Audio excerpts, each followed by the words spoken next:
चलो बच्चों, तो आज हम लोग गुजराती में ग्रामर का एक पॉइंट देखते हैं, जो पॉइंट का नाम है समास। गुजराती में समास किसे कहते हैं? समास मीन्स, अगर सिंपल मीनिंग में कहें ना, तो एक तरह का कंपाउंड कहलाता है। इंग्लिश में हम उसे कंपाउंड कहते हैं।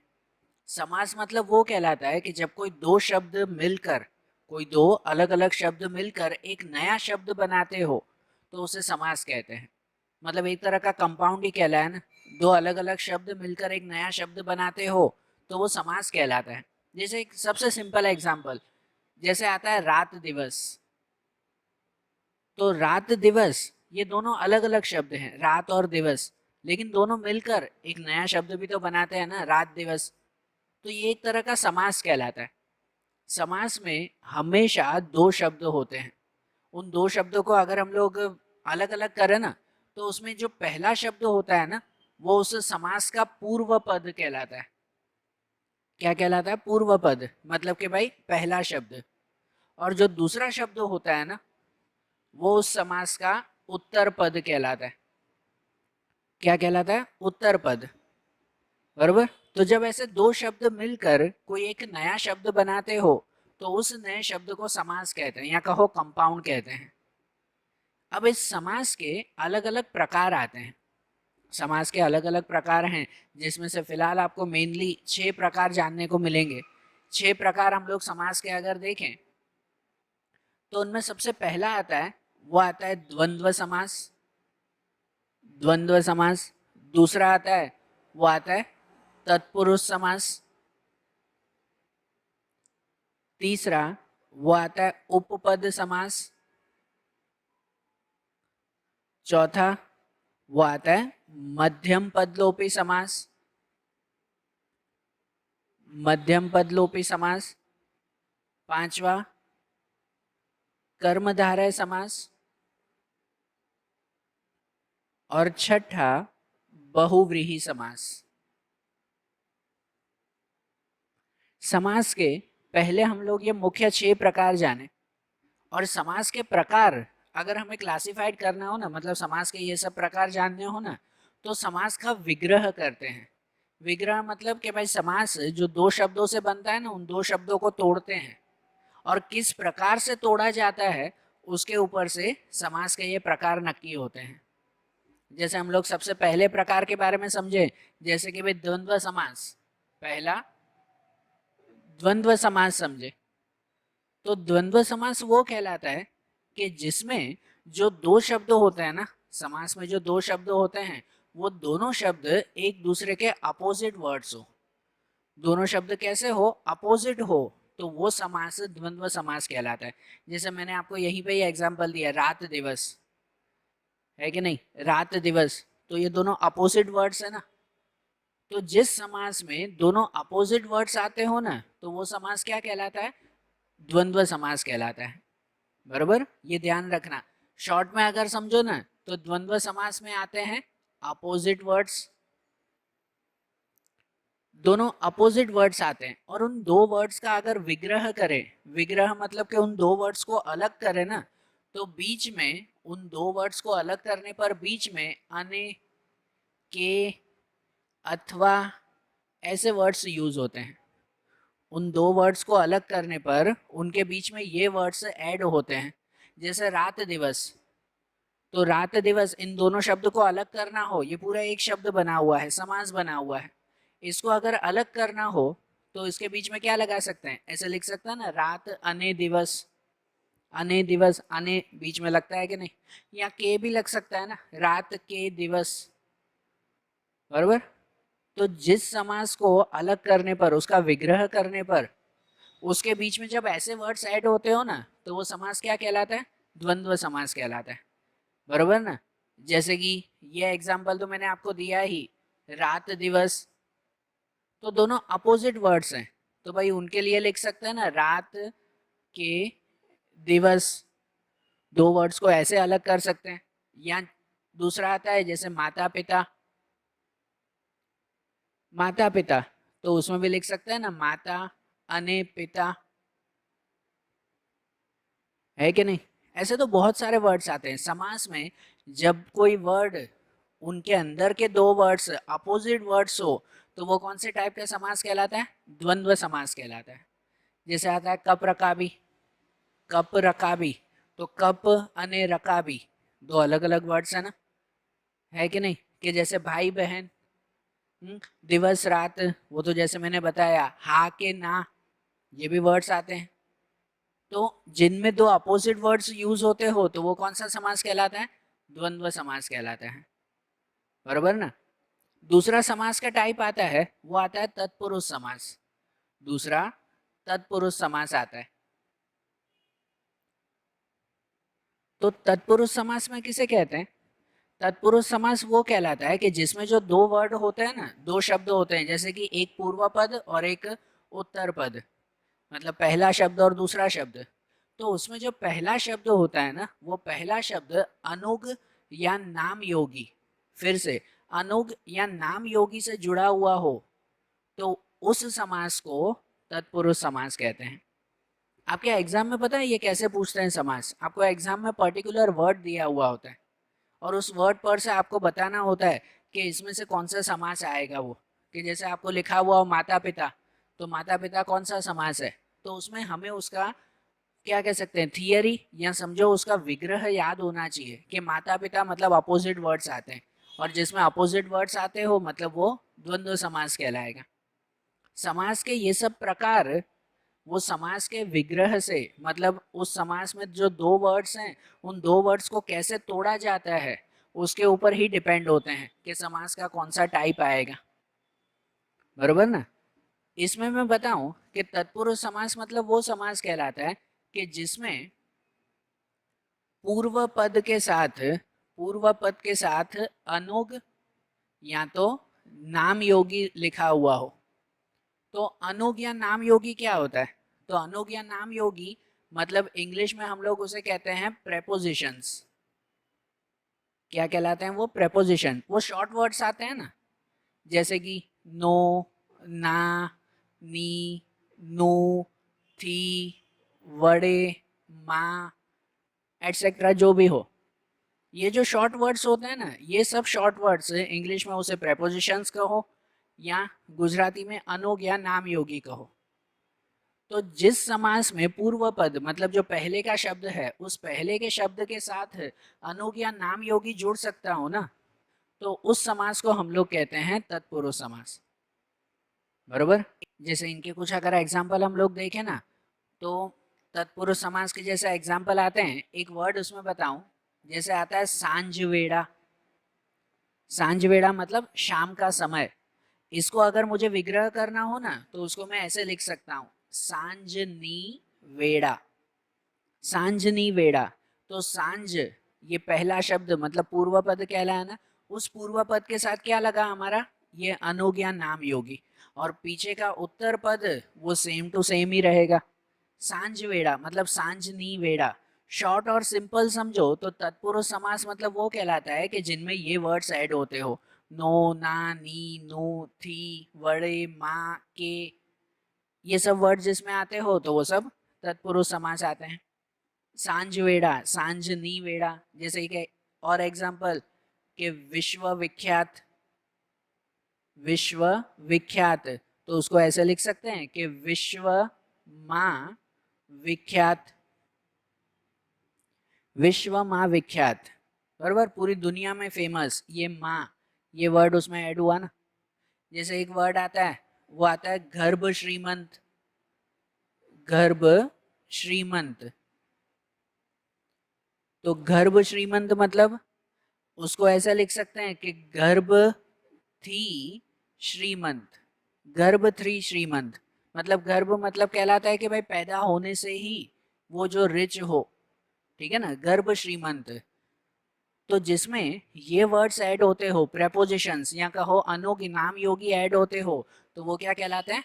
तत्पुरुष समास कहलाते हैं, बरोबर। ये पॉइंट से ध्यान रखना। अब तत्पुरुष समास के बाद दूसरा समास आता है, वो आता है उपपद समास। दूसरा एक समास का टाइप देखें तो वो उपपद समास आता है। तो उपपद समास किसे कहते हैं? तो उसे ये कहें हम लोग कि जिसमें उत्तर पद उत्तर पद मतलब कि जो सेकंड वर्ड होता है, जो सेकंड वर्ड होता है वो समझो कोई क्रियावाचक संज्ञा हो। क्रियावाचक संज्ञा, अगर हम लोग क्रियावाचक संज्ञा को सिंपल अगर समझे ना, क्रियावाचक संज्ञा मीन्स कहलाता है वर्ब नाउन। एक नाउन जो वर्ब की तरह काम करता हो तो वो क्रियावाचक संज्ञा या तो वर्ब नाउन कहलाता है। तो उपपद समास वो कहें, पहले रूल वाइज अगर उसे कहें, तो जिसमें उत्तर पद जो सेकंड वर्ड होता है वो उत्तर पद एक तरह का क्रियावाचक संज्ञा हो। क्रियावाचक संज्ञा या तो कहो वर्ब नाउन हो, ठीक है ना। मीन्स जैसे एक एग्जांपल से आप समझे हम लोग कि जैसे एक वर्ड आता है इसमें, वो आता है गोपाड़। एक वर्ड आता है गोपाड़, तो इसमें दो वर्ड हैं कि गो और पाड़, ये वर्ड है। तो जिसमें गो, गो मतलब कहलाता है गाय, और पाड़ मतलब पाड़नार, बराबर। या गाय पाड़नार तो उसे कहते हैं गोपाड़, या गायों ने पाड़नार। अब इसमें जो उत्तर पद है ना, उत्तर पद वो एक वर्ब की तरह काम करता है। भाई पाड़नार मतलब वो पाड़ने का, उस गायों को संभालने का काम करता है। वर्ब मीन्स क्या कहलाता है, एक्शन वर्ड्स ना, कि क्या काम कर रहे हैं वो बताना। तो यहाँ पर वर्ब ही है लेकिन वो नाउन की तरह काम करता है, तो इसलिए इसे उपपद समास कहते हैं। अगर इतना कॉम्प्लेक्स न जाना हो तो सिंपल सा याद रखो कि उपपद समास मतलब वो कहलाता है कि जनरली ये वर्ड वो कोई ना कोई पर्सन के लिए, कोई ना कोई पर्सन के लिए यूज होता हो, कि भाई कोई पर्सन या कोई थिंग ये काम कर सकता है, ये बताना हो ना, तो उसे हम लोग कहते हैं उपपद समास। कि जैसे कि गोपाड़ तो गाय पाड़नार। जैसे कि एक वर्ड आता है वो आता है रक्षक। रक्षक तो उसमें ऐसे लिख सकते हैं ना कि रक्षा करनार, बरोबर। आखिरी में जनरली ये वर्ड आते हैं, नार भाई वो करने वाला, रक्षक तो रक्षा करनार, ठीक है। जैसे एक वर्ड आता है वो आता है नर्मदा। नर्मदा, नर्मदा मतलब नर्म आपनार। नर्मदा, नर्म और दा, तो नर्म मतलब कि भाई राहत, आपनार, ठीक है, कि भाई राहत देने वाली, नर्म देने वाली, वो नर्मदा, बरोबर ना। तो जनरली कोई पर्सन के लिए ये वर्ड यूज होते हैं, और जिनमें जो पीछे का वर्ड होता है वो कोई वर्ब बताता हो या क्रियावाचक संज्ञा बताता हो, तो ये उपपद समास। सिंपल सा समझो कि जिसमें ये वर्ड्स यूज होते हो पर्सन के लिए ना, रक्षक रक्षा करने वाला, हिंदी में कहो ना तो रक्षा करने वाला, गुजराती में रक्षा करनार, ठीक है ना। समास में हर एक का विग्रह या हर एक का कहो कि जो हम लोग उस वर्ड्स को तोड़ते हैं तो वो सब में अलग अलग आता है। जैसे द्वंद्व समास में देखा, उसमें दोनों अपोजिट वर्ड्स थे, रात दिवस, तो उसमें इसकी तरह लिख सकते हैं क्या, इसकी तरह इसको लिखा जाएगा नहीं ना। या इस रात दिवस को ये वर्ड्स इसमें यूज होंगे, नो ना नी नो, ये वर्ड्स के रात ने दिवस, ऐसे वर्ड्स, ऐसे वर्ड इनमें यूज नहीं होंगे। द्वंद्व समास वो अपोजिट वर्ड्स बताता है। तत्पुरुष समास तो उनमें ये अनुग या नाम योगी ये वर्ड्स बताता है। उपपद समास जनरली कोई पर्सन के लिए यूज होता है, समझो उसकी क्वालिटी बताता है कि भाई वो क्या कर सकता है, वो अगर बताता हो तो वो उपपद समास। समझ में आ रही ना बात है। उपपद समास के बाद दूसरा समास आता है, वो आता है मध्यम पदलोपी समास। दूसरा आता है वो आता है मध्यम पदलोपी समास। तो मध्यम पदलोपी समास मतलब क्या, कि जिसमें देखो इसके नाम से ही पता चलता है हमें कि मध्यम, मध्यम मतलब कि भाई मिडल वर्ड, बीच के कुछ शब्द, पद, पद मतलब उसके शब्द, मध्यम पद मतलब बीच के शब्द, लोपी, लोपी मतलब कि एलिमिनेट हो जाना, रिमूव कर देना, मध्यम पद लोपी समास। इसका मतलब ये कि जिसमें उसके बीच के वर्ड्स रिमूव करके फिर वो वर्ड्स बनाए गए हो ना, तो उसे मध्यम पदलोपी समास कहा जाता है। या कहो, या कहो कि जब उसका विग्रह करना हो, जब उसको हमें तोड़ना हो, तब उस वक्त उसमें बीच में कुछ वर्ड ऐड करने पड़ते हो हमें, तो उसे मध्यम पदलोपी समास कहते हैं। कि जैसे कि एक एग्जाम्पल दूं, उसमें आता है वो आता है आग गाड़ी। एक एग्जाम्पल आता है आग गाड़ी, तो उसको हम लोग ऐसे लिख सकते हैं, उसका विग्रह करना हो ना तो उसमें ये वर्ड यूज नहीं होंगे इसकी तरह, ये कोई तत्पुरुष समास नहीं है कि इसकी तरह वर्ड यूज होंगे इसमें आग गाड़ी में, क्या आग थी गाड़ी या आग बढ़े गाड़ी, ऐसे कोई वर्ड इसमें यूज नहीं होंगे। ना ही ये अपोजिट वर्ड है कि आग अने गाड़ी, ना ही इसमें ऐसे ये नार जैसे वर्ड यूज होते हो, नहीं ना। मध्यम पद लोपी में ये आग और गाड़ी, इसके बीच में हमें दूसरे वर्ड ऐड करने होंगे तो इसका विग्रह होता है। मतलब ऐसे कि आग बढ़े चालती गाड़ी, तो इसमें देखो आग और गाड़ी वो वर्ड सेम ही है, बीच में हमने वर्ड ऐड किए कि आग बढ़े चालती गाड़ी, इन दोनों वर्ड्स को कुछ चेंज नहीं करना है, जो पूर्व पद और उत्तर पद कहलाते हैं उन दोनों वर्ड्स को कुछ चेंज नहीं करना है, बीच में हम लोग कुछ दूसरे वर्ड्स ऐड करते हो तो इसीलिए वो क्या कहलाता है, मध्यम पदलोपी समास कहलाता है। बरोबर ना। जैसे दूसरा एक एग्जाम्पल आता है, वो आता है सिंहासन। सिंहासन, तो उसमें ऐसे लिख सकते हैं ना कि सिंहना आकारनु आसन।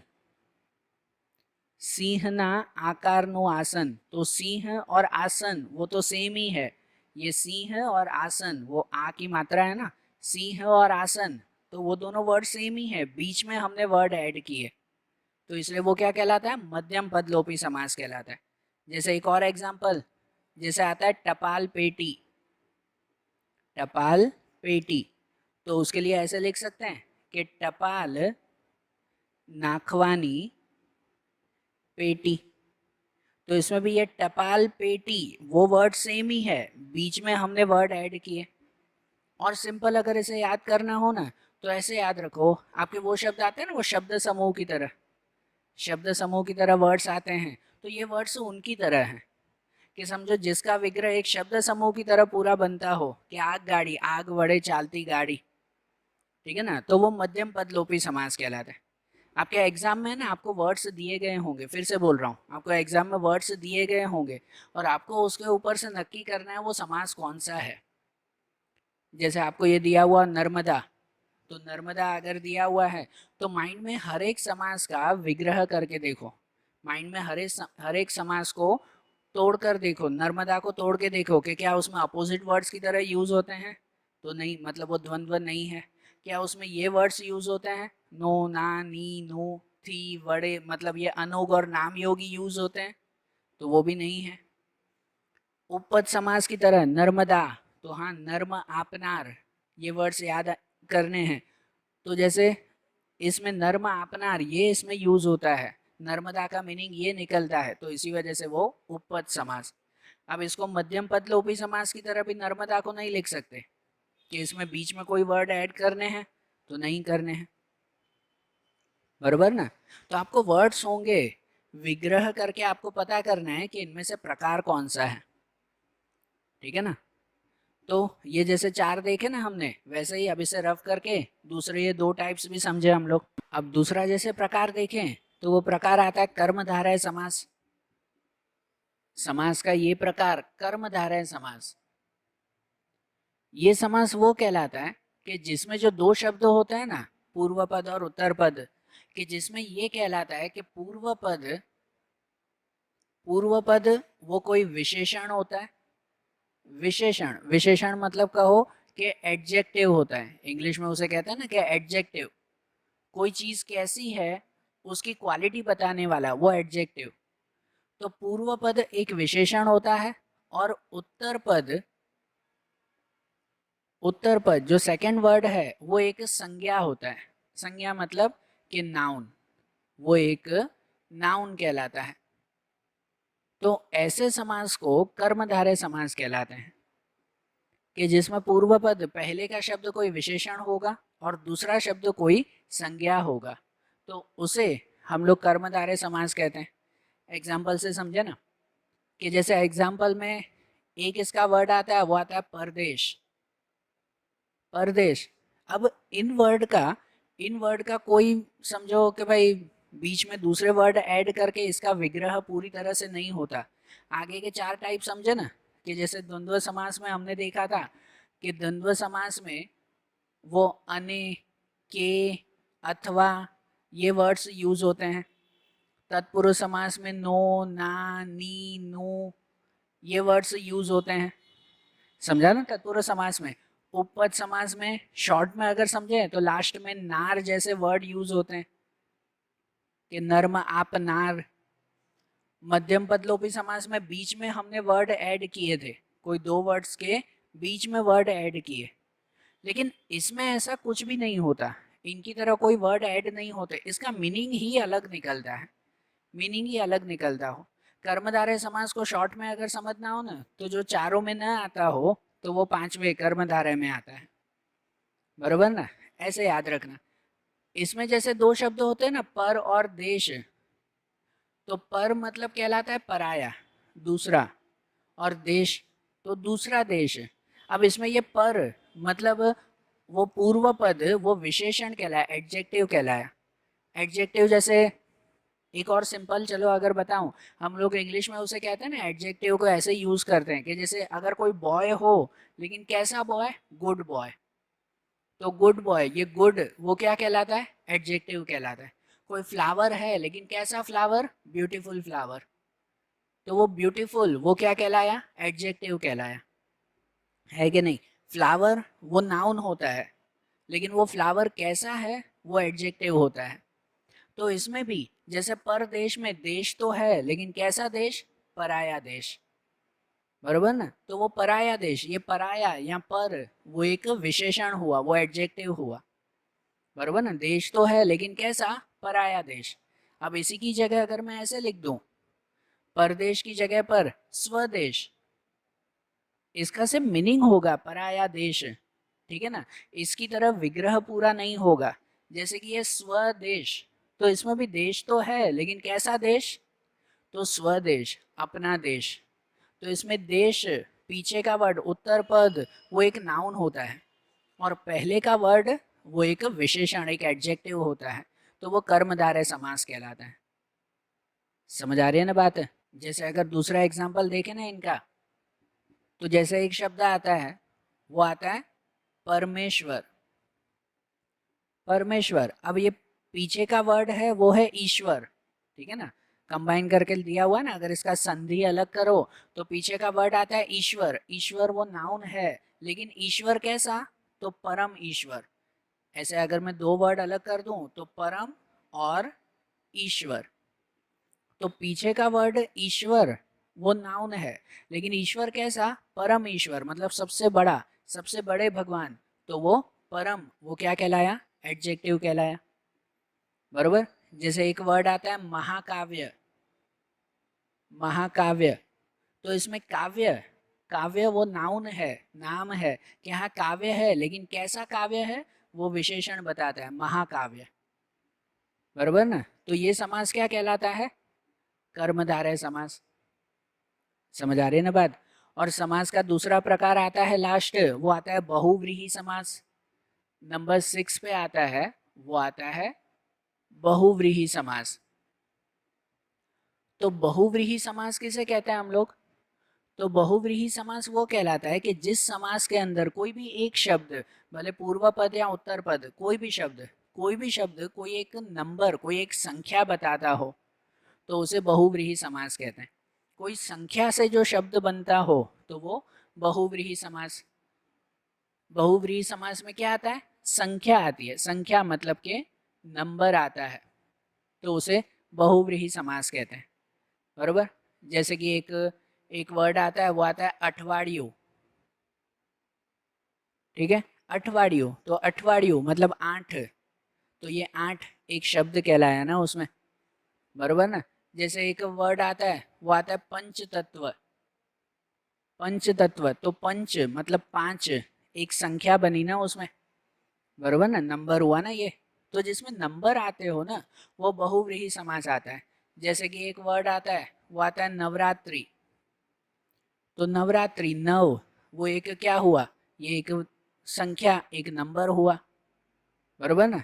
तो जिसके अंदर कोई नंबर आता हो, जैसे कि दशानन, दशानन मतलब जिसके 10 सर थे वो, बरोबर, तो 10 जिसमें नंबर आता हो तो वो सब क्या कहलाते हैं, बहुव्रीहि समास कहलाता है। समझ आ रही है अब बात? तो समास के ये सब प्रकार समझ में आए ना। ये 6 के 6 प्रकार की थियरी क्या है, ये समझो, उसका विग्रह कैसे करना है, उसको तोड़ना कैसे है, वो याद रखना है आपको। और उसके बाद जैसे मैंने बताया कि आपको एग्जाम में वर्ड दिए गए होंगे, अगर ऑप्शन वाइज हो तो वर्ड होंगे और नीचे 4 ऑप्शंस होंगे कि भाई इनमें से कौन सा प्रकार है, तो उन समास को, उस वर्ड को अलग कैसे करना है, तो वो आपको पता करना है, जिससे पता चलेगा कि इनमें से प्रकार कौन सा हुआ। ठीक है, अच्छी तरह से ये सब ध्यान देना। उसके बाद आपके टेक्स्ट बुक में आपके समास के बहुत सारे एग्जाम्पल्स दिए हुए हैं, यहाँ तो मैंने दो दो तीन तीन एग्जाम्पल सिर्फ सबके बताए, आपके टेक्स्ट बुक में अच्छे खासे एग्जाम्पल्स दिए हुए हैं। तो एक बार टेक्स्ट बुक में जो समास का पॉइंट है वो पॉइंट एक बार रीड कर लेना ध्यान से, तो आपके समास के जो भी उसमें नए नए वर्ड्स हैं वो सब वर्ड्स माइंड में क्लियर होंगे। और आज जैसे हमने समास का टॉपिक देखा ना, वैसे ही गुजराती ग्रामर के जो दूसरे पॉइंट्स हैं वो अब हम लोग अगले वीडियोस में देखेंगे। Okay, thank you.